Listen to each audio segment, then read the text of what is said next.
Oke, selanjutnya indikator yang saya pergunakan yaitu stochastic. Jadi teman-teman bisa search atau pada platform teman-teman bisa langsung masukin stochasticnya yang biasa ya, nggak ada yang aneh-aneh. Stochasticnya saya mempergunakan biasanya itu 835 ya. Nah, agar lebih smooth ya, seperti ini. Nah, teman-teman bisa merubah sendiri. Bentar, saya coba rubah dulu.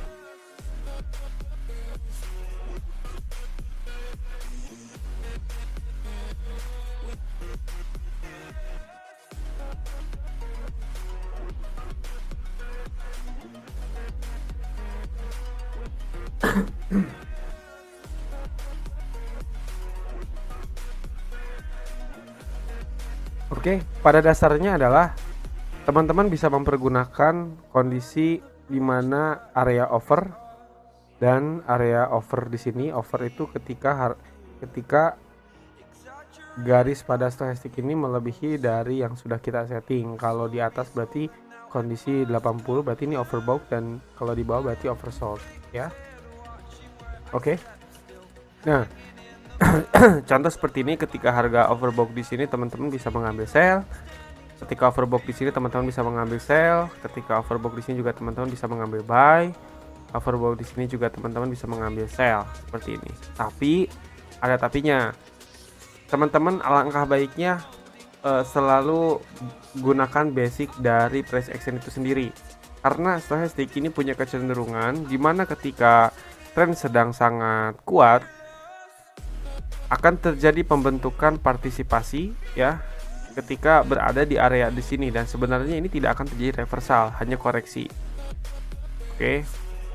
Contoh kita lihat gimana kondisi stochastic sedang selalu di area over dan tidak terjadi reversal. Contoh seperti ini ya. Jika teman-teman melihat teman-teman mengambil sell karena kondisi di sini, dan teman-teman mengambil buy ketika di sini dia turun dan dia masih terus turun, dia di oversold pun tetap turun, oversold pun tetap turun. Oke, seperti ini, dan ini masih terus turun sampai di sini terus turun di sini, dan di sini baru terjadi perubahan tren. Oke ya. Itu adalah kecenderungan atau kelemahan dari stochastic itu sendiri. Tapi saya di sini tidak mempergunakannya untuk sell ketika berada di buy atau sell zone yang biasa teman-teman sering bilang. Oke. Ataupun itu perpotongan stochastic ketika di area over. Contoh seperti ini, itu pun tidak terlalu saya pakai, tapi saya lebih mempergunakannya untuk divergent. Oke, di sini saya akan bahas tentang apa itu namanya divergent. Teman-teman di sini akan saya bawa untuk belajar divergent lebih dalam. Saya biar kita lihat biar terlihat cerah ya. Nah, seperti ini. Karena saya tidak melihat perpotongannya, jadi yang saya fokus hanya divergent. Apa itu divergent? Divergent adalah kosakatanya mungkin teman-teman bisa paham, diferensiasi atau different atau perbedaan ya. Jadi divergent. Jadi divergent ini adalah kecenderungan di mana stochastic dan harga itu cenderung tidak sama ketika bergerak membentuk sebuah lembah ya. Lembah itu di bawah seperti ini ya, atau ketika membuat bukit lah ya, teman-teman mudah memahaminya. Nah, kecenderungannya seperti apa? Contoh seperti ini. Ketika teman-teman melihat di sini dan di sini semakin menurun ya.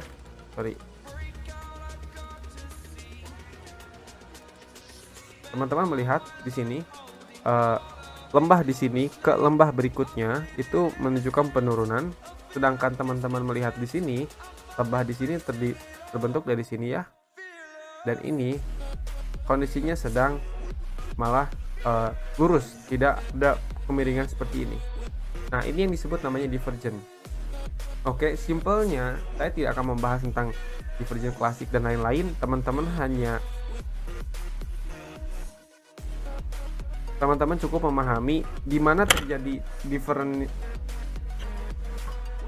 Saya tidak akan membahas divergent terlalu dalam sampai dengan penamaan seperti classic divergent dan lain-lain, hidden divergent, tapi teman-teman cukup memahami di mana ketika terjadi perbedaan antara lembah dan lembah, antara seperti ini, otomatis kondisinya berarti akan terjadi bullish. Pahami ya. Kalau terjadi perbedaan di antara lembah dan lembah seperti ini, berarti akan terjadi bullish. Kalau terjadi perbedaan antara bukit dan bukit, berarti akan terjadi bearish. Contoh seperti ini, di sini ada turun ya, atau mungkin rata, teman-teman bisa lihat sendiri di sini miringannya. Tapi teman-teman lihat juga di sini kondisinya sangat signifikan naik. Ya, ini perbedaan. Jadi ketika harga di sini, teman-teman mengambil posisi buy short ke sini. Short ini maksudnya short term ya, bukan short sell. Seperti ini, dan ketika membentuk rejection seperti ini, teman-teman pun bisa melihat di sini ada perbedaan dan otomatis ini adalah divergent. Jadi Anda bisa ngambil buy dan Anda bisa ngambil sell. Paham ya? Oke, saya ulangi lagi. Jadi ketika divergent yang terjadi perbedaan antara lembah ke lembah, berarti akan terjadi bullish, dan ketika ada divergent antara bukit ke bukit, berarti akan terjadi bearish. Oke ya. Kita coba cari lagi kondisi di mana divergent. Nah, ketika kondisi seperti ini, kalau Anda benar-benar memahami divergent dan tidak mempergunakannya untuk buy ketika berada di area over, Anda tidak mungkin, kalau teman-teman bilang biasanya keseret gitu ya, atau mungkin di buy berkali-kali seperti ini kondisinya. Ini area buy zone atau buy zone, teman-teman saya bilang area over ya, sorry ya. Teman-teman buy dan ini terus turun-turun seperti ini. Oke ya. Dan di sini pun sama. Nah, ketika cenderung harga, ketika di sini dia naik, tapi harga sebenarnya tidak naik ya, seperti ini. Jadi kalau teman-teman ambil dari lembah sebelumnya, dia di sini menanjak dari sini ya, menanjak seperti ini. Tapi teman-teman bisa melihat dari sebenarnya dari lembah di sini itu sebenarnya menurun dan tidak signifikan untuk menanjak. Dan di sini pun ada EMA 50 yang menahan sebagai dinamis trend line ya. Seperti yang tadi saya bahas, otomatis ini adalah sinyal untuk teman-teman mengambil sell karena sini terlihat ada bearish divergent. Oke, lalu kapan teman-teman bisa mengambil buy? Ketika di over di sini, buy di sini juga tidak ada divergent. Oke, masih tidak terlalu signifikan ya. Teman-teman juga bisa. Oke, nah di sini teman-teman bisa melihat ada signifikan walaupun sangat kecil, tapi ini juga powerful. Di sini teman-teman bisa melihat ada perbedaan. Sorry, ke sini ya, ada perbedaan kecil.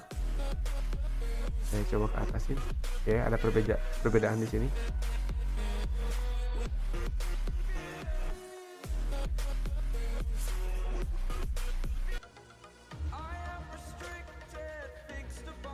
Oke, lalu selanjutnya teman-teman bisa melihat juga di sini ada perbedaan antara bukit ke bukit, dan di sini juga sama. Lalu sinyal sellnya teman-teman bisa nunggu ketika harga mulai terjadi rejection ya. Oke, nah ini juga sama. Ketika di sini harga terus naik, tapi di sini teman-teman bisa melihat bahwa stochastic menunjukkan pelemahan harga seperti ini. Ini adalah sinyal untuk teman-teman mengambil keputusan sell seperti ini. Lalu teman-teman juga bisa melihat di sini ada divergent. Oke, di sini ada bullish divergent. Teman-teman bisa melihat perbedaan kecil, tapi teman-teman di sini juga dia lihat kondisinya rata. Oke ya, berarti teman-teman bisa mengambil keputusan untuk buy seperti ini. Oke, karena ini kondisi buy, teman-teman bisa nyari hanya kondisi di mana terjadi bullish divergent. Oke ya, kita coba hunting bullish divergent. Oke, di sini juga sama, ini ada bullish divergent. Divergent ini sebenarnya teman-teman bisa fokus menunggu ketika berada di luar seperti ini dan luar keluar ya, tidak di dalam seperti ini. Oke, tapi kalau misalnya kondisi sedang tren kuat, sebenarnya di dalam seperti ini juga bisa. Oke ya, kita contohkan lagi. Oke, di sini juga teman-teman bisa melihat dari sini ke sini, teman-teman bisa melihat ada kecenderungan ya, dan di sini juga kondisinya naik ya. Di sini ke sini, oke, tidak terlalu signifikan.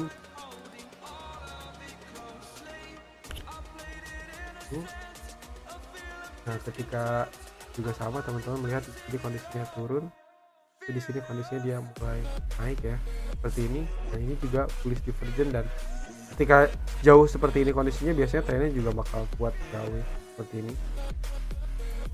Oke, itu untuk penggunaan stochastic. Jadi saya tidak mempergunakan stochastic untuk perpotongan seperti ini atau seperti ini, atau sell ketika di overbought atau oversold, tapi hanya menggunakan untuk divergen, dan divergen ini strategi yang sering dan banyak sekali sebenarnya dipakai di banyak trader profesional ya, baik itu cryptocurrency, saham, dan forex, juga di binary option. Jadi teman-teman bisa mempergunakan divergen ini dimanapun tempatnya, sesuai dengan kemampuan teman-teman dan juga equity teman-teman sanggupnya di trade di kondisi mana ya.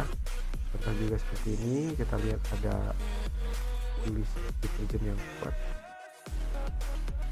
Oke, teman-teman bisa melihat kondisi seperti ini.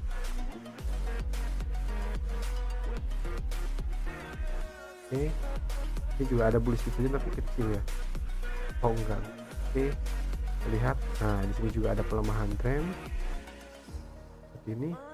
Nah, oke, teman bisa melihat di sini. Oke, nah di sini teman-teman bisa melihat ada perubahan tren ini ya. Nah, di sini juga sama, teman-teman bisa melihat ada kuat sekali untuk bullish divergennya. Nah, jika dari sini teman-teman bisa melihat cenderung, jadi harganya masih di sini tapi ini langsung over ya. Biasanya ketika aktualnya itu harganya itu dia bergerak signifikan turun, sedangkan stochastiknya signifikan turun, sedangkan harganya itu cenderung turunnya hanya sedikit, tapi stochastiknya dia bergerak liar terus ke bawah, terus ke bawah, terus ke bawah. Maksudnya seperti apa? Di sini teman-teman bisa melihat ada rejection kuat ke bawah tapi tidak mempengaruhi gerakan stochastik ya. Tapi hanya turun seperti ini dan stochastiknya dia mulai melemah sangat turun. Ini sebenarnya bukan sinyal untuk sell, teman-teman mengambil keputusan untuk sell, tapi ini adalah sinyal untuk bahwa akan terjadi koreksi untuk mengambil nafas dan meneruskan tren jauh lebih kuat seperti itu. Oke, terima kasih. Sekian untuk video penggunaan stochastik dan divergen. Terima kasih.